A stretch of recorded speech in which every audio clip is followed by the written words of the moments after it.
fidelidade do teu servo em expor a tua palavra. Te agradecemos pela tua bondade e generosidade com esta igreja, Pai, em colocar homens, ó Pai, para assim também auxiliar na pregação da tua palavra. Bendito seja o teu nome, Senhor, em todas as coisas. Oramos em nome de Jesus. Amém.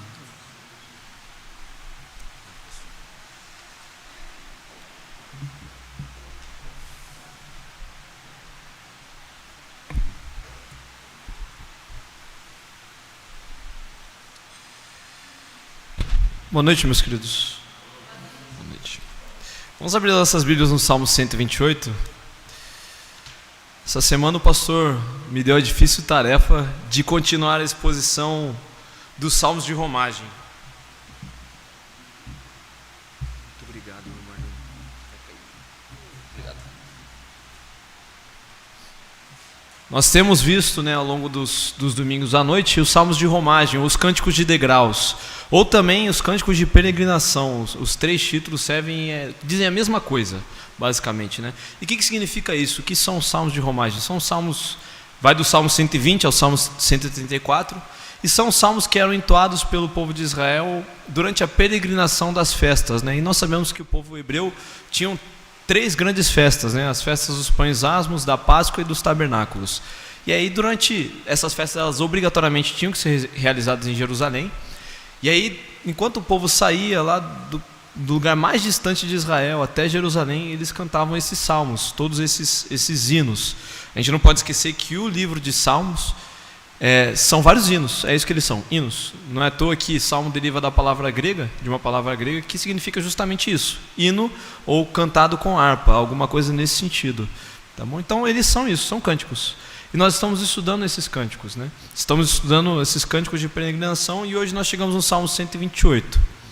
Vamos ler então o Salmo, vamos ler a palavra de Deus, para a gente poder caminhar versículo a versículo e entender um pouquinho das lições que o Senhor tem para nos ensinar a respeito desse Salmo nessa noite. Diz assim a palavra do Senhor, Salmo 128, no versículo 1. Bem-aventurado aquele que teme ao Senhor e anda nos seus caminhos. Do trabalho das tuas mãos comerás, feliz serás e tudo te irá bem. Tua esposa no interior da tua casa será como videira frutífera, teus filhos como rebentos da oliveira, a roda da tua mesa. Eis como será abençoado o homem que teme ao Senhor. O Senhor te abençoe desde Sião, para que vejas a posteridade de Jerusalém durante os dias da tua vida. Veja os filhos dos teus filhos. Paz seja sobre Israel. Oremos. Senhor Deus e Pai amado, obrigado pelo privilégio de mais uma vez nós podemos estudar a Tua Palavra, nós podemos meditar naquilo que o Senhor tem para nos ensinar, nós podemos olhar para as Tuas Sagradas Escrituras, ó Pai, e descobrir os privilégios, ó Deus, descobrir o tesouro que o Senhor tem através dos Teus desígnios, das Tuas promessas, dos Teus anseios, ó Pai, para nossas vidas, através, ó Deus, da Tua graça maravilhosa que abunda sobre nós, ó Pai.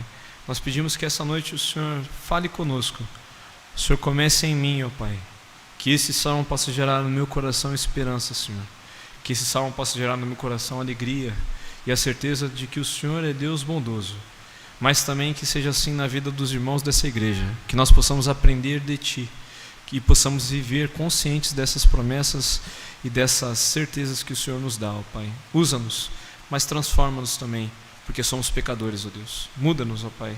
Muda as nossas vidas através da Tua Palavra. Ajuda-me, Senhor, para que eu seja só um mero instrumento. Assim eu oro no nome santo de Cristo Jesus. Amém. Muito bem. Então, como eu venho dizendo, nós estamos estudando os Salmos de Romagem, que são os Salmos de Cântico, o estudante já entendeu, E nós chegamos no Salmo 128.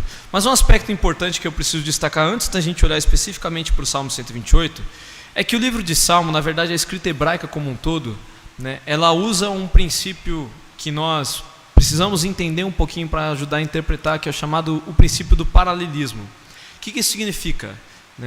A poesia hebraica, diferente da poesia como nós estamos acostumados, ela usa um recurso diferente. No português a gente costuma ver poesias com rimas, A gente vê várias rimas no final do poema, das estrofes, que vão formando o que nós chamamos de poema. No hebraico não é assim, nós não vamos ver rimas durante os poemas hebraicos, E o livro de Salmos são poemas. a gente não vai encontrar rima, mas a gente vai encontrar um outro recurso que nós não estamos acostumados, que é o chamado paralelismo. O que é o paralelismo, né? O paralelismo são ideias. O hebraico ele trabalha mais com as ideias do que com a estética de palavras, por assim dizer. Existe a estética de palavras, a gente vê isso no Salmo 119, mas o principal foco da poesia hebraica são as ideias. E o paralelismo é isso, são ideias que se colocam paralelas, né? Você tem ideias que se contrapõem, ideias que se complementam, ideias que se repetem. Isso é paralelismo, né? E você vai ver isso em vários salmos. Não vou ficar gastando tempo para dar exemplo com isso, mas isso é importante por quê? Porque o salmo que a gente está olhando justamente ele usa o paralelismo, e a gente precisa entender isso para poder entender o salmo. E o paralelismo que está sendo usado aqui é o que a gente chama de paralelismo climático. Não tem nada a ver com clima, tempestade, chuva, sol, não é isso não. O paralelismo climático, ele tem isso porque ele atinge o seu clímax, né? Ele é uma ideia, e o versículo 1 coloca a ideia principal de todo o salmo, por assim dizer. Você tem o versículo 1 colocando uma ideia primordial, e nos versículos seguintes você tem uma complementação dessa ideia. Você começa a agregar coisas a isso até que essa ideia chega no seu clímax. É exatamente isso que é um paralelismo climático. Você tem um anúncio do título de uma ideia principal, e depois disso você tem outras ideias que vão crescendo, crescendo, crescendo, até chegar no seu clímax, que dialoga com a nossa ideia principal. É isso que é o Salmo 128. E se os irmãos olharem com atenção, é isso que os irmãos vão reparar, e nós vamos estudar isso essa noite, tá bom? Então tenham isso em mente, porque nós vamos caminhar numa ascendência da ideia, tá bom? Olha comigo o versículo 1, e no versículo 1 a gente já vai olhar o tema principal do Salmo 128. Diz assim o versículo 1: bem-aventurado aquele que teme ao Senhor e anda nos seus caminhos. Aqui está a tônica de todo o Salmo. No versículo 1, logo no primeiro versículo, o salmista, que aqui nós não sabemos quem escreveu e nem como, nem por que foi escrito especificamente, mas logo no primeiro versículo o salmista ele já introduz a sua ideia. Ele já descreve o que ele vai dizer ao longo de todo o salmo, e ele diz: bem-aventurado aquele que teme ao Senhor e anda nos seus caminhos. Ele já coloca para a gente o que ele vai dizer no salmo, durante todo o salmo, é como é bem-aventurado, ou como é abençoado aquele que teme ao Senhor, aquele que anda nos seus caminhos. Então, ao olharmos o Salmo 128, ao olharmos os versículos seguintes, nós vamos olhar versículo por versículo, nós vamos entender um pouquinho melhor como é abençoado aquele que teme ao Senhor. E é justamente isso o que o Salmo se propõe a fazer. Ele começa logo dizendo bem-aventurado, isso significa, os irmãos já sabem, muito feliz ou muito abençoado, ou seja, aquele a quem Deus derramou muitas bênçãos, é aquele que teme ao Senhor e aquele que anda nos seus caminhos. E nós vamos ver quais são essas muitas bênçãos que Deus derramou. O interessante é que logo no versículo 1 a gente também vê uma outra espécie de paralelismo. E o versículo 1 ele vai dizer: bem-aventurado aquele que teme ao Senhor e anda nos seus caminhos. E essas duas coisas são duas ideias que se repetem. Ou seja, o que o salmista está dizendo aqui é que aquele que teme ao Senhor é aquele que anda nos seus caminhos. Se nós formos traduzir para a ideia de hoje, seria isso: aquele que teme ao Senhor é aquele que anda nos seus caminhos. E a palavra temor, muitas vezes nós esquecemos disso, né? É uma palavra que é muito feliz, essa tradução no português. Nem todas as línguas são capazes de traduzir com tanta propriedade como o português é capaz de traduzir a palavra temor. A ideia é de alguém que tem medo. Você tem medo, mas você tem respeito, você tem reverência. Não é um medo de pavor, não é um medo que faz com que você queira fugir e se esconder, não é um medo que faz com que você fique desesperado, mas é um medo que te coloca reverência e respeito. É um medo que te faz se aproximar de cabeça baixa, respeitosa, reverente. Isso é a palavra temor. Não é desleixo, não é uma autoconfiança exacerbada, não. Antes, é um respeito silencioso, baseado num profundo, mas ao mesmo tempo somado medo, né? Medo sim, mas um respeito também. Gosto de usar como exemplo para mostrar isso aqui. Eu tinha uma cadela, uma cachorrinha em casa, e era engraçado porque a minha cadela, coitada, ela era meio encapetada, ela era meio, assim, a cadela não parava quieta. A bichinha era brava. E ela latia muito feroz com quem ela não conhecia. Ela era brava. Engraçado que quando meu pai falava com a cadela, ela baixava as orelhas. Só que, ao mesmo tempo que meu pai falava rígido com a cadela e ela tinha capacidade de baixar as orelhas, ela também era a mesma cadela que vinha abalando o rabo, pedindo carinho para ele. É mais ou menos por aí a palavra que temor significa para nós. E a Bíblia vai falar que temor significa andar nos caminhos do Senhor. E a gente vai voltar nessa ideia mais para frente, mas eu não quero me apegar muito a isso agora. Vamos caminhar um pouquinho mais no Salmo. Guardem isso em mente. Temor é antes andar nos caminhos do Senhor. E aí o salmista continua desenvolvendo a sua ideia. Agora ele parte no versículo 2, ele já enunciou para a gente o que ele vai querer dizer. Ele já mostrou para a gente que ele vai falar sobre as bem-aventuranças, sobre como é abençoado o homem que teme a Deus. E aí ele vai começar a construir essa ideia. O que significa então ser muito abençoado ou bem-aventurado? Ele vai falar que a primeira coisa, e nós vamos ver duas grandes ideias aqui, dois grandes âmbitos de bênção. Um é o âmbito pessoal e outro é o âmbito nacional, por assim dizer. Mas a primeira grande bênção do homem que teme ao Senhor é desfrutar das mãos do seu trabalho, desfrutar do fruto do trabalho das suas mãos.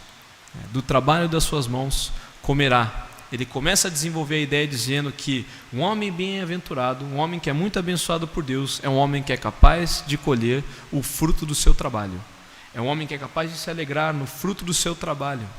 É um homem que tem prazer em plantar, colher e desfrutar daquilo que colheu. A analogia aqui remete lá à ideia do Oriente Médio, na época antiga, onde a dependência do homem, o trabalho que ele tinha era a terra.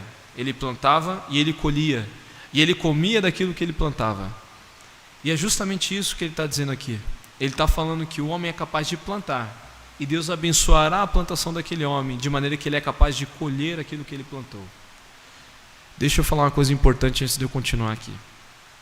Essa noite, eu vou pregar sobre teologia da prosperidade. Mas não se escandalizem, porque eu vou pregar sobre a correta teologia da prosperidade. As igrejas aí fora pregam uma teologia dizendo que o homem, ele deve ser rico, se temente ao Senhor, que o homem ele deve ser, não vai passar por problemas, não vai ter tristezas, mas ele vai ter o seu bolso cheio de dinheiro e tudo que ele quiser ele vai fazer. É mais ou menos isso que as igrejas por aí dizem. As igrejas por aí dizem que se você der 10, você vai colher 100. Eu não vou pregar isso. Isso é uma distorção da correta teologia. Eu vou pregar uma teologia da prosperidade correta. Uma teologia da prosperidade que a Bíblia nos ensina. A Bíblia nos ensina que Deus abençoa sim o homem com o trabalho com o fruto do seu trabalho. Mas o homem que teme ao Senhor não é uma barganha. Não é uma barganha. É graça. E nós vamos entender isso ao longo do Salmo. Não se escandalizem. Caminhem comigo e nós vamos chegar até o final. Mas ele diz assim: do trabalho das tuas mãos comerás. O que o salmista apresenta para a gente aqui, então, é que um homem que é bem-aventurado é aquele que é capaz de colher o fruto daquilo que ele plantou. Ele não colhe um trabalho ilícito e não colhe o trabalho de outro, colhe o trabalho que ele mesmo plantou. O engraçado é que ele diz, logo na sequência aqui: feliz serás, e tudo te irá bem. O engraçado aqui, e isso é interessante, é que ele diz que feliz serás, e isso é bom, seria a melhor tradução. Significa, e o salmista está querendo deixar isso bem claro para a gente, que o homem que teme ao Senhor, mais do que colher o seu trabalho, ele é satisfeito naquilo que Deus dá. Quem faz com que a colheita cresça é o Senhor.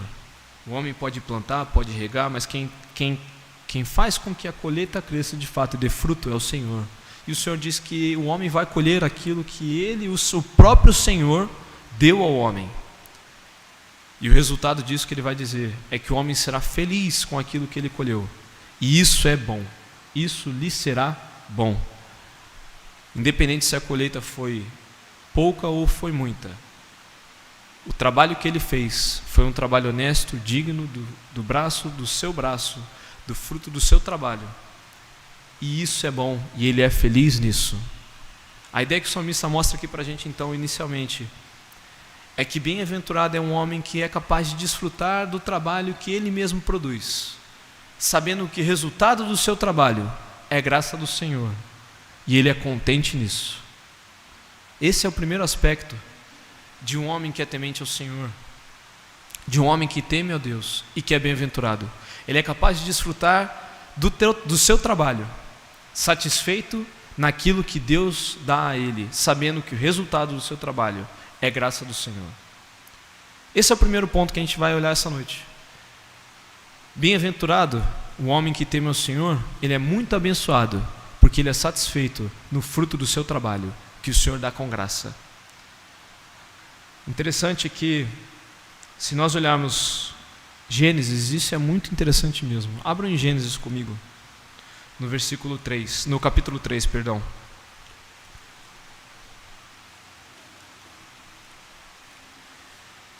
Gênesis capítulo 3, nos versículos 17 a 19. E aqui nós temos a maldição que Deus profere a Adão na queda do homem. E olha que magnífico o contraste que há entre as duas coisas aqui. Gênesis 3, 17 a 19 diz assim: Adão disse, Deus está falando a Adão, proferindo a maldição por causa do seu pecado. Visto que atendeste a voz da tua mulher e comeste da árvore que eu te ordenara não comesse, maldita é a terra por tua causa, em fadigas obterá dela o sustento durante os dias da tua vida. Ela produzirá cardos e abrolhos, e tu comerás erva do campo. No suor do teu rosto comerás o teu pão, até que tornes a terra, pois dela foste formado, porque tu és pó, e ao pó voltará. Olha que interessante, quando nós olhamos a figura de Gênesis, quando Deus profere a maldição para Adão, parece que o trabalho do homem é algo extremamente pesado, é algo extremamente doloroso por causa do pecado, e de fato é. O homem que antes vivia no Éden e podia ter pleno e completo prazer no seu trabalho, não pode mais ter pleno e completo prazer no seu trabalho. Antes ele tem suor, fadiga, cansaço, e a terra que ele planta produz maldição ao invés de produzir bênção. Isso é o retrato do homem que está debaixo da maldição do pecado. Gênesis 3. E o seu trabalho não lhe dá prazer nenhum, antes lhe traz fadiga e cansaço. E ele é completamente insatisfeito naquilo que a terra produz para ele.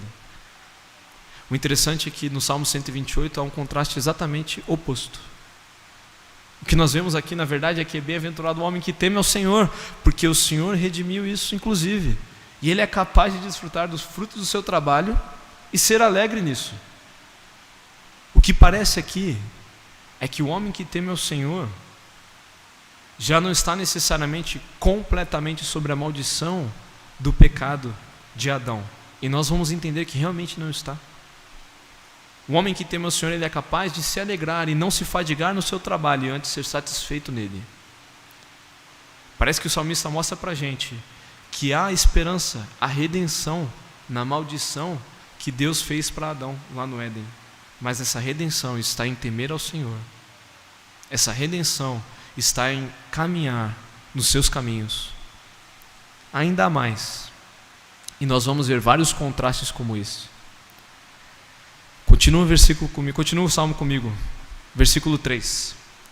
Ele continua dizendo: tua esposa no interior da tua casa será como videira frutífera. Ele continua mostrando as bênçãos que Deus dá ao homem que teme ao Senhor. E a primeira bênção está voltada para o seu trabalho, a segunda está voltada para a sua família. E o primeiro alvo da bênção de um homem que teme ao Senhor é a sua própria esposa.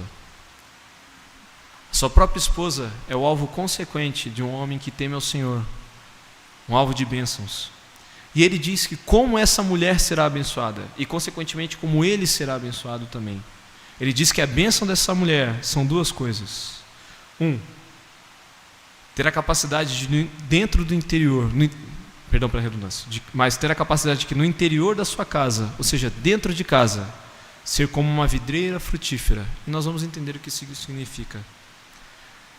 Basicamente, o que o salmista está dizendo é que a esposa de um homem que teme a Deus é uma mulher que é capaz de cuidar da sua casa e de lhe gerar uma descendência que honre o seu nome. O salmista ele usa duas coisas aqui, duas analogias. A primeira, não necessariamente é uma analogia, mas é uma referência a um local. É o interior da tua casa, e aqui ele se refere à parte mais interna possível da casa, a parte que era reservada somente à esposa, como se fosse o quarto dela. Ele vai dizer que ali, naquele lugar, a esposa é feliz. Ele vai dizer que ali, naquele lugar, a esposa ela é abençoada. Por que ela é abençoada? Porque nesse lugar ela é como videira frutífera. E o que isso significa? A figura que o salmista está usando aqui é de uma árvore que é muito comum para o povo hebreu naquele tempo, que é a vide, a fruta que dá uva, né? A árvore que dá uva, da onde se extrai o vinho. Isso era muito comum para aquela época. E ele vai dizer que a esposa desse homem é como uma videira que dá muito fruto. E agora, deixa eu fazer uma pausa aqui. E eu quero fazer um contraste que eu sei que muitos provavelmente vão ficar chateados comigo, mas eu preciso fazer. Na nossa época, no mundo em que nós vivemos, Satanás foi tão astuto a ponto de completamente distorcer e substituir o papel do homem e da mulher. Esse salmo, no entanto, ele nos dá um vislumbre claro do que significa o papel do homem e da mulher segundo a palavra de Deus. E nós precisamos explorar um pouquinho disso aqui essa noite. E eu vou gastar um tempo sim falando sobre isso. Porque se eu não falar sobre isso, os irmãos vão sair daqui com uma visão incorreta daquilo que o Salmo nos propõe a estudar, a aprender. Satanás, na sua astúcia, pregou a maior das mentiras aos seres humanos e tenta destruir as famílias através dessas mentiras. E uma dessas mentiras que ele conta é que um homem independente da mulher, a mulher independente do homem. Essas coisas não existem. Um homem é dependente da mulher e a mulher do homem, nós vamos olhar isso. Segundo, ele vai dizer, e isso já está lá desde o Éden, que o homem é superior à mulher e a mulher é inferior ao homem, ou o contrário. A mulher vai tentar ser superior ao homem no sentido do seu papel funcional, e o homem vai ser negligente com a mulher. Isso é mentira. Antes de eu começar a falar o que eu preciso falar, eu preciso dizer que isso é mentira. Homem e mulher são imagem e semelhança de Deus. Homem e mulher são criados à imagem e semelhança de Deus e ambos diante do Senhor. São criaturas e são pessoas amadas, especialmente quando se trata dentro da igreja. Especialmente dentro da igreja. Homem e mulher são povo eleito, nação santa. E já não há bárbaro ou grego. Homem ou mulher, Paulo vai nos ensinar. Ao contrário, estamos debaixo da graça de Cristo. No entanto, homem e mulher têm sim papéis diferentes dentro da família. E a Escritura mostra quais são esses papéis. E esquecê-los é pecado. E deixa eu deixar isso bem claro. O papel do homem é de ser cabeça e de ilustrar Cristo. E o papel da mulher é de ser auxiliadora e de ilustrar a igreja. E isso não pode ser esquecido. Dentro das funções da criação do ser humano, quando Deus criou o homem e mulher, Deus deu ao homem a responsabilidade de trabalhar e cuidar do jardim, e deu à mulher a responsabilidade de auxiliar esse homem e prover os meios para que ele pudesse ter o seu trabalho, para que ele pudesse ter maior agilidade ou maior capacidade no seu trabalho. Por isso ela lhe é auxiliadora. Por natureza, então, o homem é o chamado a defender a sua esposa. E o homem é chamado a ser o cabeça do lar e ser o provedor, o sustentador. É por isso que esse salmo diz que quem colhe do fruto do trabalho é o homem. A mulher, por consequência, foi chamada a ser auxiliadora. Quando nós dizemos isso, eu não estou dizendo que a mulher deve ser uma escrava dentro de casa. Não. Não estou falando isso. E nem estou dizendo que o homem deve subjugá-la a isso. Não, de maneira nenhuma. O que eu estou falando é que a mulher, por natureza, é alguém dada ao lar. Ela tem mais capacidade de cuidar do lar do que o homem, isso é fato. Isso é fato. Eu sou noivo, eu estou noivo. E uma coisa engraçada é que, enquanto eu era solteiro e eu cuidava da minha casa sozinho, a minha casa costumava ser razoavelmente organizada. Só que eu achava engraçado porque as pessoas costumavam ir na minha casa e eu achava mais ou menos bom aquilo que estava dentro de casa, e até bonitinho o que eu fazia, e as coisas que eu deixava, e os enfeites e tudo mais. Só que geralmente as pessoas saíam de casa e falavam assim: sua casa é bacana, bem arrumada. Casa de homem. Eu nunca entendi isso. Eu falei assim: ok, casa de homem. Tá bom, não entendo o que isso significa, mas tá bom, ok. Quando eu me tornei noivo e eu permiti que a minha noiva sugerisse e mudasse as coisas que estavam na minha casa, por consequência, a primeira pessoa que visitou a minha casa veio e falou assim: agora sim a sua casa está com a cara de uma casa mesmo de família. Eu falei assim: obrigado. Acho que agora eu estou começando a entender, e de fato eu entendi. Tinham coisas simples dentro do meu lar que eu não era capaz de perceber a diferença, mas que a minha noiva ao olhar falou assim: troca isso, coloca isso que é melhor, faz assim, faz assado, e ela cuida disso. E é assim que a mulher deve fazer. A mulher não precisa, ainda que isso seja bom, ela não precisa correr atrás de títulos, de ostentações, de empregos, ficar 12 horas fora de casa, e depois chegar cansada para cuidar de casa ainda. Ela não precisa disso. Ela não precisa sofrer isso. Isso é uma obrigação dada ao homem. A mulher não precisa sofrer isso. Isso não necessariamente é ruim. Não estou falando que a mulher não possa fazer isso. E se Deus a abençoar assim, glórias a Ele. Mas ela não precisa de fato ser assim. Antes, eu garanto, e muitas com certeza vão duvidar do que eu estou falando, mas eu garanto que a mulher é muito mais satisfeita em cuidar do seu lar e dos seus filhos do que em tentar buscar a glória dos homens de fora, através de títulos, de empregos e de salários, quando ela poderia muito bem buscar a glória, o aplauso e o reconhecimento do seu marido e dos seus filhos. Isso é muito mais valoroso para ela. Acredita em mim. Olha só o que Paulo vai falar em 1 Timóteo no capítulo 2.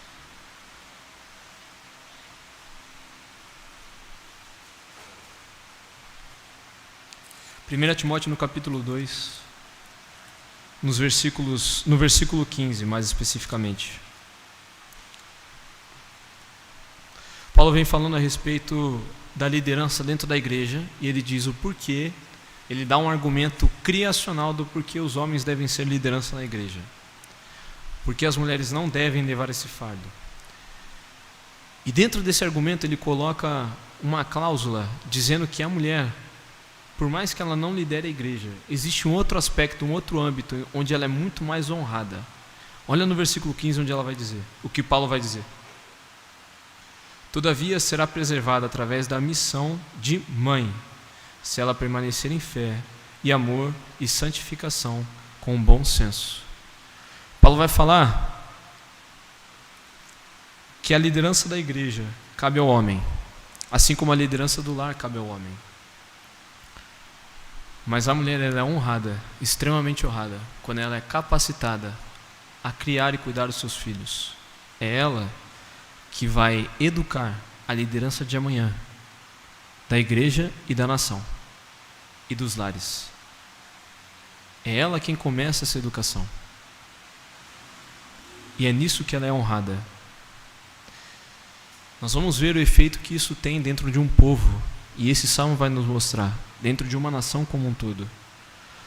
Uma das maiores mentiras que Satanás contou no nosso tempo é que a educação dos nossos filhos pode ser relegada a terceiros que não estão nem aí para o futuro deles.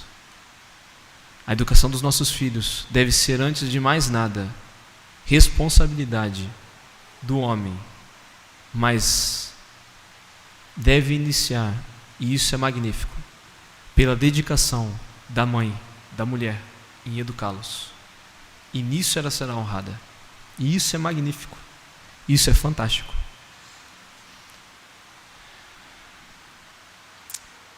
Eu quero que vocês abram comigo, eu vou gastar um pouquinho mais de tempo nisso. Eu peço que os irmãos sejam pacientes, mas é porque realmente é um valor importantíssimo. Abram em 1 Coríntios, no capítulo 11.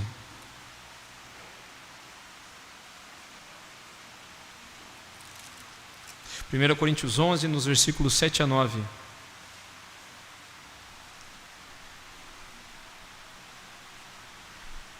E eu quero explorar ainda um pouquinho mais a respeito do papel da mulher dentro do lar. 1 Coríntios 11, 7 a 9 diz assim: porque na verdade o homem não deve cobrir a cabeça, por ser ele imagem e glória de Deus, mas a mulher é glória do homem, porque o homem não foi feito da mulher e sim a mulher do homem, porque também o homem não foi criado por causa da mulher e sim a mulher por causa do homem. Como eu falei, Satanás pega esse versículo e distorce, fazendo com que a ideia que pareça ser é que existe um menosprezo para a mulher. Não, na verdade não. Deixa eu ilustrar isso aqui de uma maneira mais prática. Existe um livro muito interessante que eu recomendo que as moças aqui leiam e os homens também, para que entendam e ajudem e guiem as suas esposas, chamado Esposa Excelente. Esse livro ele traz um conceito que é mais ou menos assim. Pensa na figura da Trindade e imagina a economia dentro da Trindade. Você tem Deus Pai, Deus Filho, Deus Espírito Santo. Os três são Deus, os três são uma única pessoa, mas os três são uma única essência, mas coexistem em três pessoas. São Deus, é Deus, um único Deus. E coexistem em três pessoas diferentes, com funções diferentes. Deus Pai, Deus Filho e Deus Espírito Santo. O engraçado é que o Filho vem para cumprir a vontade do Pai, que é soberano. E o Espírito vem para apontar o Filho. Nós aprendemos isso na palavra de Deus. Agora olha que interessante essa analogia, e a criação ela existe para espelhar isso. O homem é a glória de Deus e a mulher é a glória do homem. A Bíblia vai falar que o homem foi feito à imagem e semelhança de Deus. Assim como o Espírito aponta para Cristo e Cristo glorifica o Pai, a mulher aponta para o homem, glorifica o homem, e o homem glorifica a Deus. Existe uma analogia da Trindade na economia familiar. O homem deve ser submisso a Deus e deve glorificá-lo, tanto quanto a mulher deve ser submissa ao homem e deve glorificá-lo também. E submissão não quer dizer aqui menosprezo, porque Deus não nos menospreza. Assim como nós homens somos submissos ao Senhor, e aqui vai um recado para os homens sejam submissos ao Senhor, e nós vamos ver isso. Assim como nós homens somos submissos ao Senhor, a mulher deve ser submissa ao seu marido. E em submissão ao seu marido deve glorificá-lo, assim como nós homens devemos glorificar ao Senhor.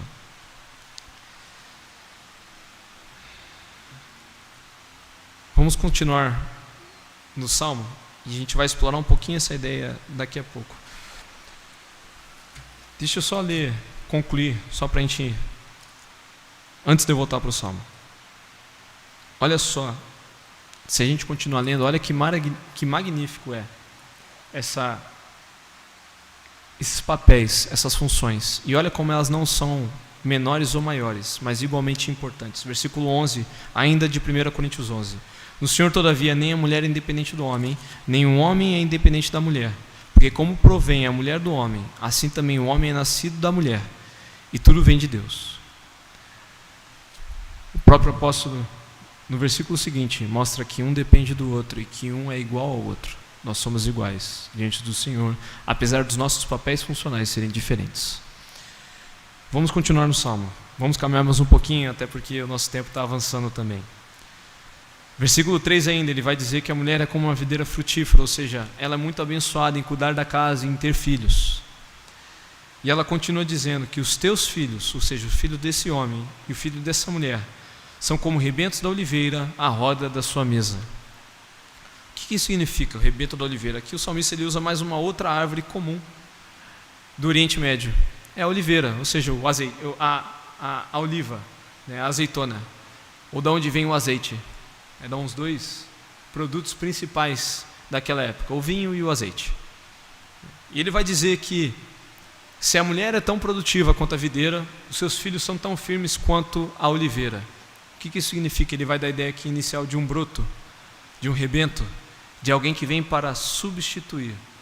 Basicamente a ideia que o salmista está dizendo é que os filhos desse homem que é temente ao Senhor, são filhos que são capazes de substituí-lo no seu trabalho.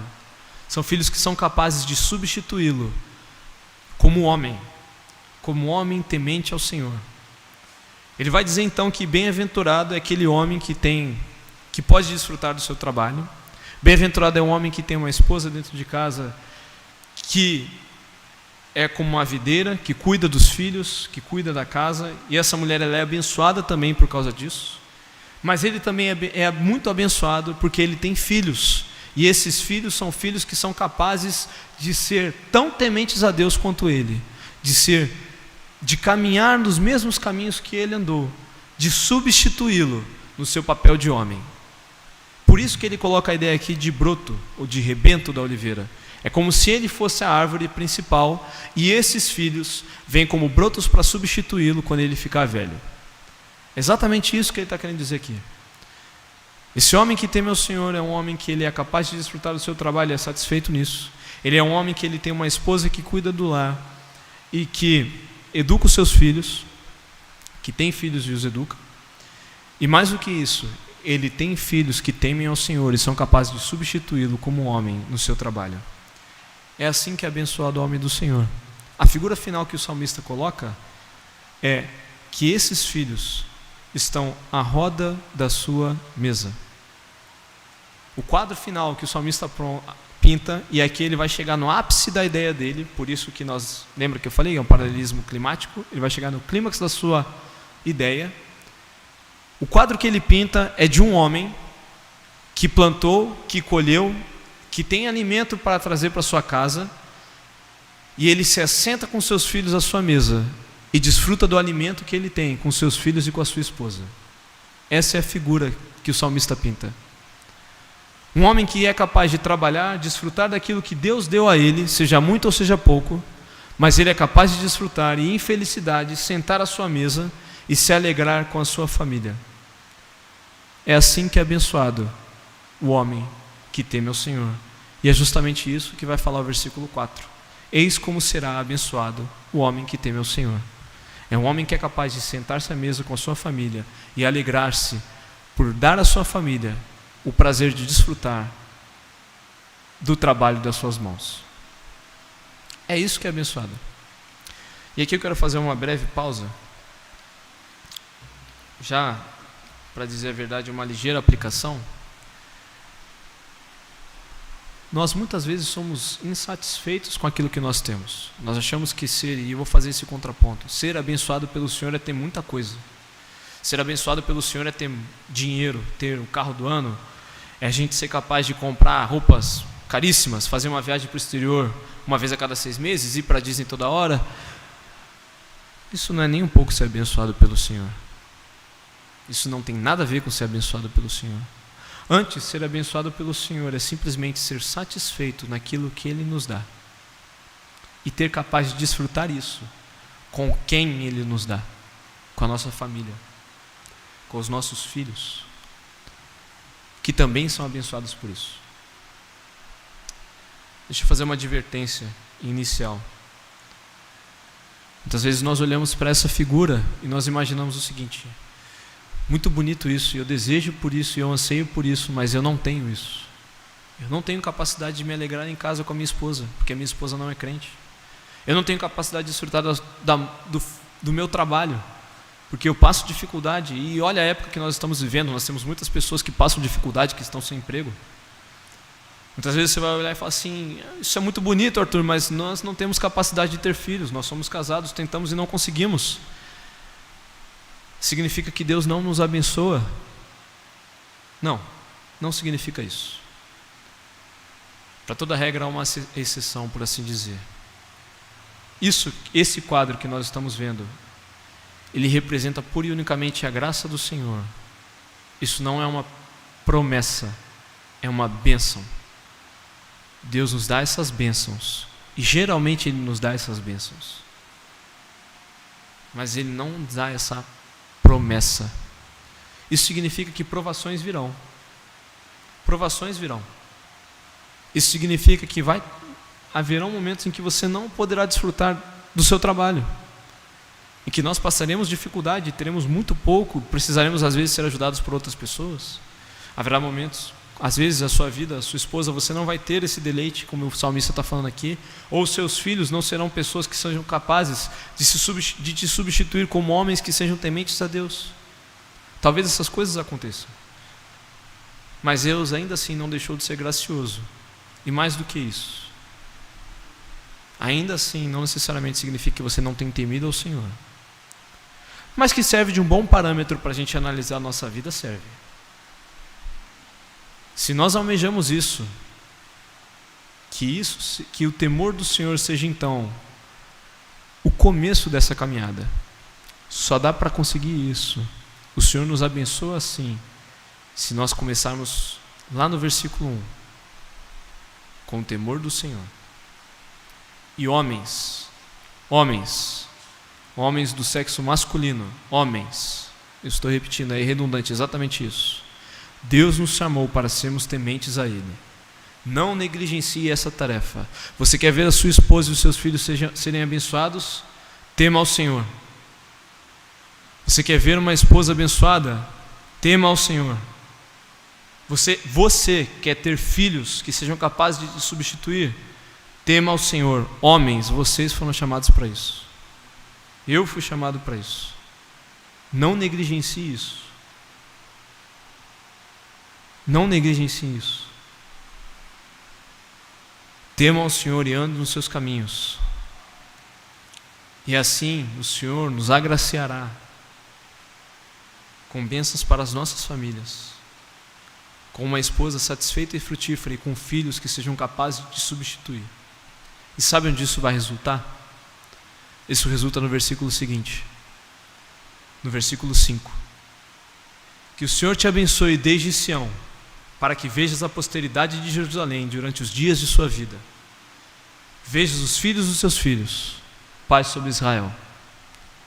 O que o salmista pinta no versículo 5 e 6 é justamente o seguinte: por causa disso, por causa do temor do Senhor, Ele abençoou você com uma família que é capaz de desfrutar e ser satisfeita naquilo que você trabalhou, com filhos que são tementes. E o que acontece?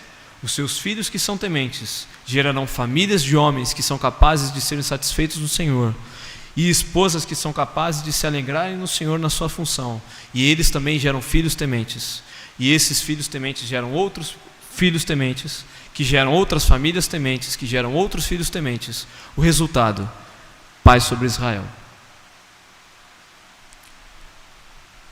O que parece aqui que o salmista pinta para nós é que ele dá uma graça ainda maior sobre esse homem, quando ele é capaz de viver mais tempo para ver que os seus filhos são homens como ele, e geram famílias como a dele.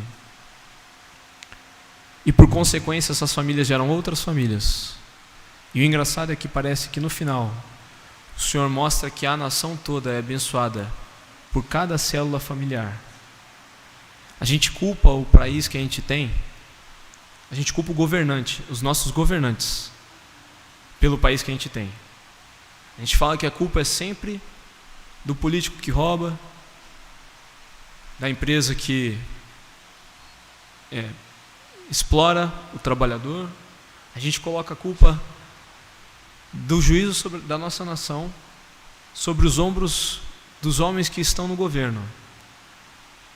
Mas pela visão do salmista, a culpa de uma nação que não tem paz está em homens que não lideram as suas famílias e são fracos. Homens que não temem ao Senhor, e por isso as famílias são destruídas e não há paz no povo.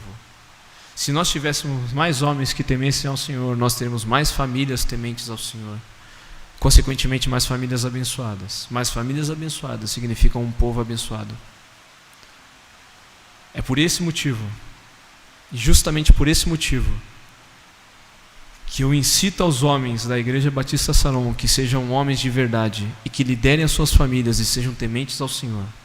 Se nós quisermos ver uma nação próspera nos próximos 30 ou 40 anos, não começa no político. Começa dentro da sua casa, em como você educa os seus filhos.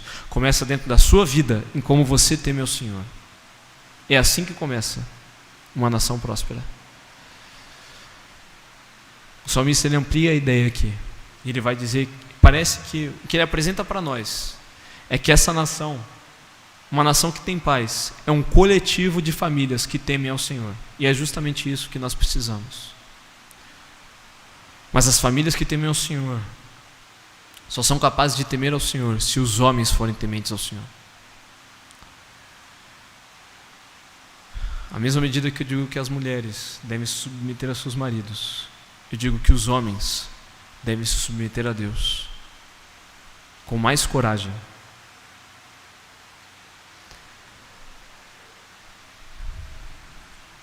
Nós vemos no Salmo 128 uma construção de um lar.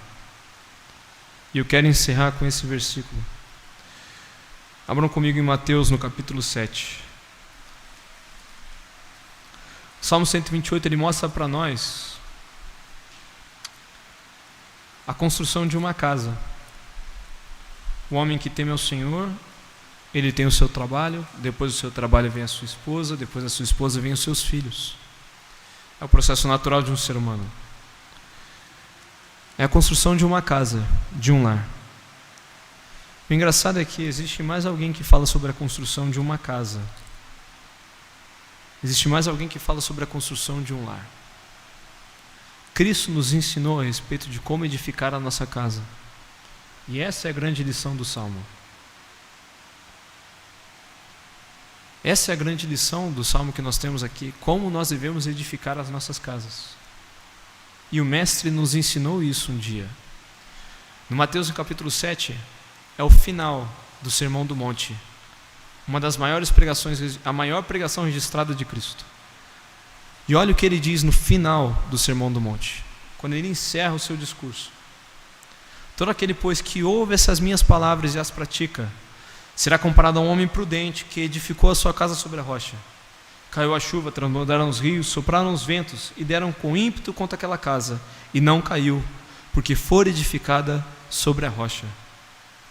Todo aquele que ouve as minhas palavras e não as pratica, será comparado a um homem insensato que edificou a sua casa sobre a areia, e caiu a chuva, transbordaram os rios, sopraram os ventos, e deram com ímpeto contra aquela casa, e ela desabou, sendo grande a sua ruína. Deixa eu explicar aqui o que está sendo dito pelo Mestre, por Cristo. A analogia, quando a gente olha para o Salmo 128 e quando a gente olha para o que Cristo está nos ensinando aqui ao construir a nossa casa, é que ao construirmos a casa sobre os mandamentos de Cristo, quando nós praticamos as suas palavras, nós somos alguém que constrói a sua casa sobre um fundamento firme, que é o Mestre. E ainda que seja uma casa simples, virão os ventos, as tempestades, virão as tribulações, virão os tempos difíceis, virão as tristezas, mas ela permanece firme. Ela permanece firme porque está edificada sobre a rocha. Agora você pode construir um palácio. E se você não escutar as palavras do Mestre, mas correr atrás de títulos, correr atrás de reconhecimento, correr atrás de um bom emprego que dê um bom salário, e do carro do ano e de uma viagem toda vez, uma vez por mês para o exterior, se você correr atrás dessas coisas, você vai estar construindo um belo palácio, é verdade. É um palácio lindo, magnífico, fantástico. Mas sobre ele também virão as tempestades, virão as chuvas, virão as tormentas. E ele não permanecerá de pé. E grande será a sua ruína. Porque ele não tem a bênção do Senhor. Como nós vimos logo no versículo 1 do Salmo 128. Bem-aventurado é aquele que teme ao Senhor e anda nos seus caminhos. O sinônimo então de temer ao Senhor é andar nos seus caminhos. E o sinônimo de andar nos seus caminhos é escutar as palavras que Cristo nos ensinou e cumpri-las. Todo aquele que ouve as minhas palavras e não as pratica é como um homem insensato. Mas aquele que ouve e pratica as palavras que o Mestre nos ensinou, esse sim é como um homem sábio, é como um homem temente ao Senhor, que anda nos seus caminhos e que constrói uma casa sobre a rocha. Esse homem, ele é capaz de verdadeiramente ser abençoado pelo Senhor. E ainda que seja uma casa simples a sua construção, ainda que Deus dê a ele uma casa simples, ele será satisfeito nisso. Ele será satisfeito no seu trabalho. A sua esposa será abençoada e feliz ao cuidar da sua casa e ter filhos. E os seus filhos serão homens tementes ao Senhor, capazes de formarem famílias que continuam a temer ao Senhor. E ele se alegrará nisso e será satisfeito em desfrutar do prazer de tê-los reunido à sua mesa através da graça do Senhor, na simplicidade do lar. Eu concluo o sermão com uma frase de Chesterton, que eu gosto muito. Chesterton foi um dos grandes homens, dos grandes teólogos que viveram no passado, não muito distante de nós. E ele diz uma coisa fantástica que nós muitas vezes esquecemos. Ele vai dizer que a coisa mais extraordinária do mundo é um homem comum uma mulher comum e os seus filhos comuns. Não existe nada mais extraordinário no mundo do que isso. Um homem comum com a sua mulher comum e os seus filhos comuns. Chesterton disse essa frase justamente porque ele conhecia o princípio desse salmo. E é justamente isso que esse salmo nos ensina. Não há nada mais fantástico do que um homem comum, capaz de desfrutar do seu trabalho comum, que se alegra com a sua esposa, que é uma mulher comum. E eles têm filhos que são tementes ao Senhor, mas são filhos comuns. Você não precisa ser aplaudido pelo mundo.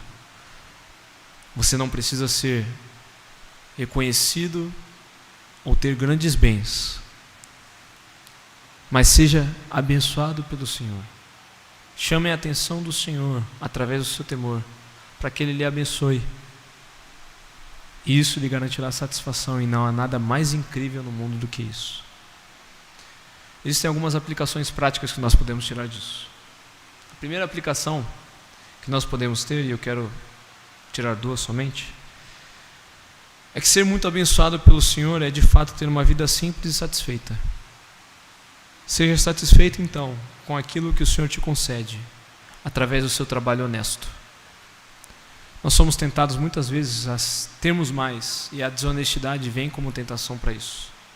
Nós não precisamos disso. Seja honesto. Seja satisfeito com aquilo que Deus te deu.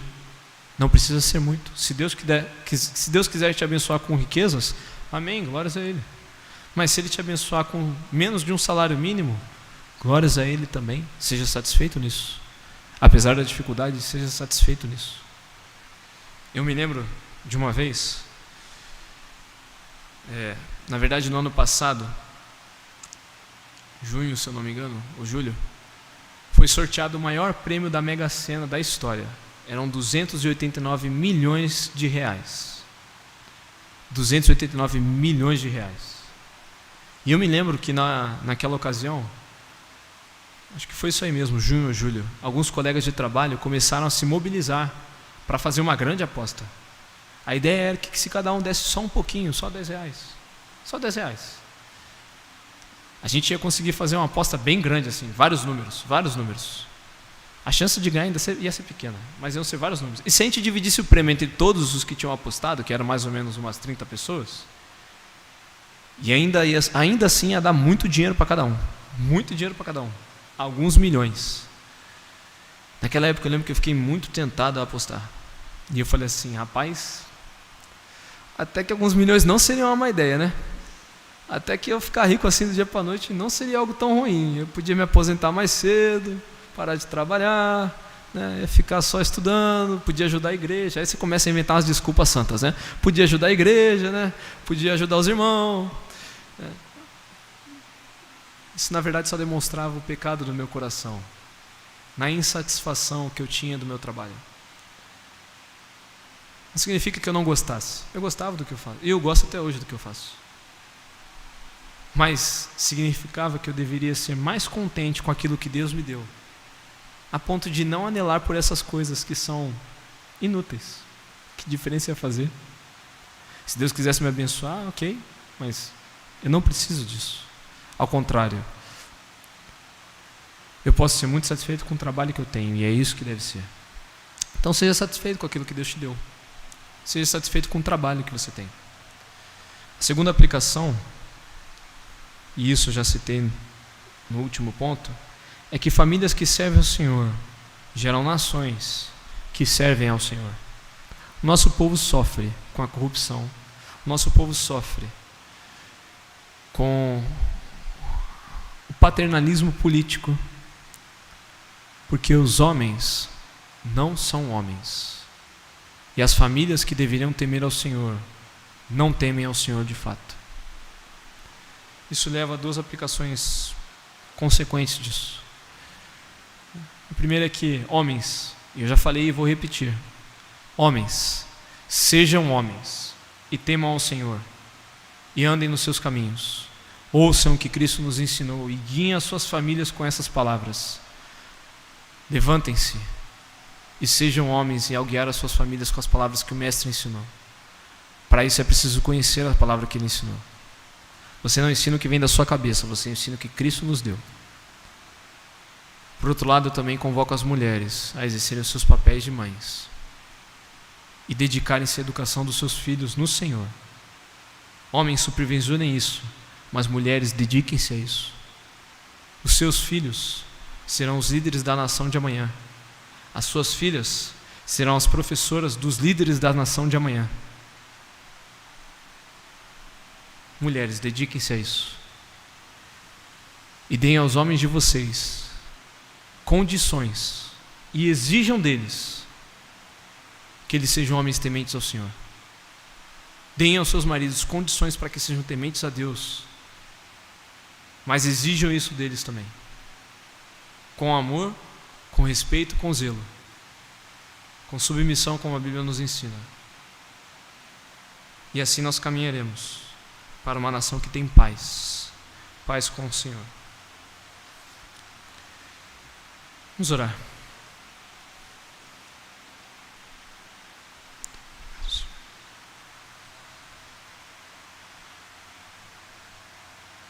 Senhor Deus e Pai amado, o Senhor sabe que nós não somos capazes de fato viver aquilo que está sendo ensinado para nós. O Senhor sabe que nós somos fracos. O Senhor sabe que muitas vezes nós, como homens, não cumprimos o nosso papel. E o Senhor sabe que muitas vezes as mulheres, ó Pai, aqui presente, por mais que tentem e se esforcem, não conseguem cumprir o seu papel também completamente como esposas. Eu peço, Senhor, que o Senhor seja misericordioso conosco. Abra os nossos olhos para o tamanho da nossa responsabilidade, como homens e como mulheres, que nós possamos ser servos fiéis a Ti. Corrige os nossos corações, ó Pai. Dê a nós homens coragem moral, para aprender a Tua palavra e guiar as nossas famílias. Custe-nos o que custar, ó Pai, inclusive as nossas vidas se for necessário. E dê às mulheres aqui presentes, ó Pai, sejam elas casadas ou não, a capacidade de amar, de ter um zelo respeitoso, ó Pai, pelo seu lar, pelos seus filhos e pelo seu marido. Que nós possamos de fato, ó Pai, ter dentro da Igreja Batista Saron famílias inteiras tementes ao Senhor. Que nós possamos ver a mudança real, ó Pai. Que ao olharem para essa congregação, não vejam só mais uma igreja, antes vejam famílias estruturadas através da Tua santa graça. Pai, nós suplicamos pela Tua bênção sobre as nossas vidas. Nós sabemos, ó Pai, que o que nós vimos nesse salmo é pura graça do Senhor. Nós sabemos que ser abençoado aqui nessa terra, com a capacidade de ser satisfeito no trabalho, de ter uma esposa que cuida do lar e que se engrandece na educação dos filhos, e de ter filhos tementes ao Senhor, nós sabemos que tudo isso é graça do Senhor, ó Pai. Nós sabemos que tudo isso é um privilégio que o Senhor nos dá, e nós suplicamos que o Senhor derrame esses privilégios sobre as nossas vidas. Nós pedimos que sejamos mais tementes a Ti. Nós pedimos que possamos caminhar com mais altivez nos Teus caminhos, que possamos de fato escutar e seguir e cumprir as palavras que o Mestre nos ensinou. Mas que ao fazer isso, ó Pai, nós imploramos que o Senhor derrame sobre nós essas bênçãos que o Senhor descreveu nesse salmo. Nós imploramos que o Senhor derrame sobre as nossas vidas esses aspectos que o Senhor mostrou sobre nós. Mas, Pai, nós pedimos também, em última instância, para que essa transformação, ao começar nessa igreja, atinja outras igrejas e outras famílias, e nós possamos daqui 20, 30, 40 anos, ver uma nação mais pacífica, ver uma nação mais abençoada, ver uma nação de famílias tementes ao Senhor. Nós sofremos, todos nós sofremos, com uma nação corrupta, com uma nação, ó Pai, que não prospera, independente do nosso trabalho. E nós sabemos que essa nação não prospera, porque as famílias não têm sido tementes ao Senhor, e os homens têm sido homens fracos. Por favor, ó Pai, dá-nos força e coragem, e abençoa-nos, ó Pai, abençoa as famílias, desse povo, para que um dia nós possamos olhar para o nosso povo e reconhecê-lo como um povo temente ao Senhor. Assim ora, Pai, no nome santo de Cristo Jesus. Amém.